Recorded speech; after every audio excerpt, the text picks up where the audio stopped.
Imagine that you wake up one day to find out that all of your savings were gone. You find yourself unemployed, unable to buy food, and the little money that you had suddenly became worthless. This is the plight of Lebanese people who, for the past 2 years, have been struggling through one of the worst financial collapses in modern history. But just how did a country that was once dubbed the Switzerland of the Middle East for its prosperity plunge into such a catastrophic meltdown? Well, in this video, I'm going to try to explain just that.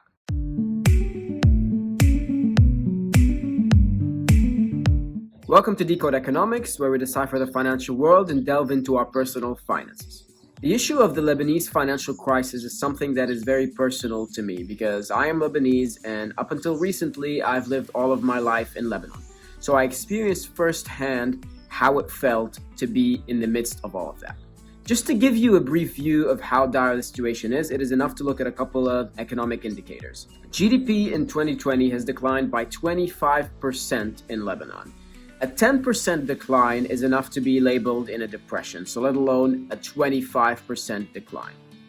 Inflation in Lebanon hit 131% last September, putting it second only to Venezuela in the countries experiencing hyperinflation.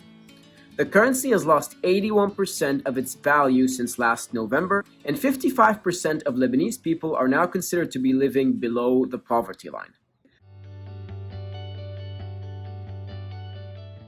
To understand how all these things came to be, it is important to understand the recent history of Lebanon, mainly the Civil War. In 1975, civil war broke out in Lebanon and it lasted until 1990. It ended with a Taif agreement that saw all militias hand over their weapons, excluding Hezbollah. Now, at the time, the economy was decimated, we had no infrastructure, and we needed to rebuild without any access to foreign aid or foreign investment. At the time, Rafi al-Hariri, who was the prime minister and a controversial figure, sought out a controversial policy to rebuild the economy. Under Rafi al-Hariri, the Lebanese government borrowed money with extremely high interest rates and pegged its currency to the dollar. That way, when it came to the interest payment, the foreign investors would know that they would receive their payment on a fixed exchange rate. The policy was a success. In terms of generating growth, Lebanon had an unprecedented decade of growth and prosperity. But there was an issue of the growing debt, which was mounting higher and higher and higher every day. At the time, the logic was that it doesn't matter because as long as we have high economic growth, that economic growth will one day pay for the debt. The second problem with these policies was that they were not balanced. They disproportionately benefited the service sector while the agriculture and the industry sector lagged behind. Enter 2005 and Rafi al-Hariri was assassinated in Beirut, and what followed were years of uncertainty, especially with the 2006 war between Israel and Lebanon. The whole premise of the policy of borrowing, was that there would be stability, and the stability would translate to growth in the service sector. And that did not happen. After 2005, the economy plummeted. The debt, on the other hand, was mounting and mounting by the day. Lebanon has always been known to have an issue with corruption, but only in recent years has it reached suffocating levels. To give you an idea on just how corrupt Lebanon is about the size of a small US state, maybe the size of Connecticut, maybe even a bit smaller. And our population is about 4 million, so we're a very small country. And yet for the last 25 years, $45 billion were spent on the publicly owned electricity company to supply electricity to Lebanon, and we still have routine 12-hour power cuts. Corruption is so bad in Lebanon that it is a common thing for a politician to enter politics with nothing to his name and to leave after a decade with millions of dollars, villas all over the country and the world, luxury cars, and no one would ask him, no one would do anything about it.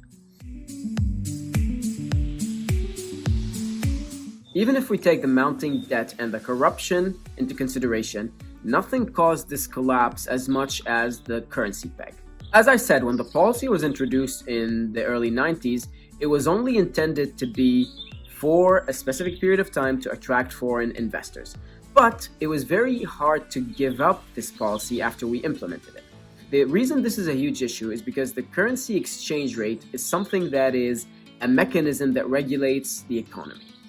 If you have a country that's exporting a lot, that's growing, or you have high rates of GDP growth, and you don't have a lot of debt or a lot of imports, then naturally the price of this currency would appreciate, and that would indicate that the citizens of this nation are able to consume more, they're able to demand more, they're able to import more. Now, vice versa, if a country is going through a hard time, if the balance of payment and the balance of trade is experiencing a deficit, and if this country is consuming more than it is producing, then the natural thing would be for the exchange rate to depreciate, and this would send a signal to consumers to hold back on their consumption. This mechanism was stifled in Lebanon. For a long period of time, we enjoyed a living standard that was well above our neighbors of non-oil exporting countries. We enjoyed a living standard higher than Egypt and a living standard higher than Turkey, even though compared to these countries, we really didn't produce anything. But this had to be paid somehow. I mean, if it was that easy, if any country could just fix their exchange rate and peg it to the dollar at a higher rate, and voila, they have a high living standard, then every developing country in the world would do it. Obviously, this wasn't the case. The fixed exchange rate, the peg, had to be paid for somehow. Now, initially, it was paid for from the remittance transfers of expats, from the growth of the economy, especially the service sector, from debt that the government took, and partly from industry and agriculture. But as the time passed, as instability increased and corruption and debt levels skyrocketed, we were finding ourselves in an increasingly hard situation. Now, the politicians knew that this couldn't go on for long, but no one wanted to do anything and no one wanted to apply any reform. This antagonism to reform has a lot to do with how the system in Lebanon is built, how the political system in Lebanon is built. Lebanon is built on confessionalism. This means that the loyalty of the citizens aren't really to the nation, they are to their sect leader. Every sect in Lebanon has a leader, and that leader robs from the government and gives to his followers, while keeping most of that money to himself. The followers are happy because they get to have money from this leader, and obviously the leader is happy because he's able to benefit off of his corruption. When you have a system like that, there's really no incentive to try to save the country, because to you, it's nothing more than a cash cow. If you don't milk it, then the next sect leader will milk it and will take your share. So you better just hurry up and milk it as fast as you can while the time allows. So we've got mounting debt, we've got corruption, the economy is not doing so well, instability, and we have to maintain a high living standard, a fake high living standard, through maintaining the peg. Okay, so how did we pay for that going into the future? When you don't have real economic growth, there's really one way you could maintain a fixed exchange rate, and that is by getting foreign currency, mainly dollars, to flow into your country. And Lebanon was able to do that for many years due to financial aid from foreign countries or luck.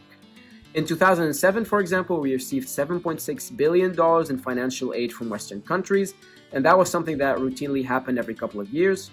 In 2008, the crisis happened in America, and a lot of Lebanese people abroad moved their money from Western banks to Lebanon because they saw that Lebanese banks were safer. So all those dollars coming in gave us more time and allowed us to maintain the peg of the currency. In 2011, the crisis in Syria broke out, and that meant that a lot of Syrian businessmen took their money out of Syrian banks and into Lebanon. So again, we have injections of dollar coming in. So every time we are getting closer to a collapse in the currency and a collapse of the system built around it, there would be either a bailout or some luck would save us. But in 2015, luck ran out. We were approaching a level where the currency had to be devalued, so the central bank, headed by Riyad Salameh, took a series of controversial policies that he dubbed financial engineering. In layman's terms, that just means that he borrowed money from private banks at high interest rates and lent to the government, and the government used that money to finance the peg. This was only meant to be, according to Riyad Salameh, a very temporary measure, but it's something that continued well into 2019. A Ponzi scheme is basically a scam where you promise people very high and unrealistic rates of return.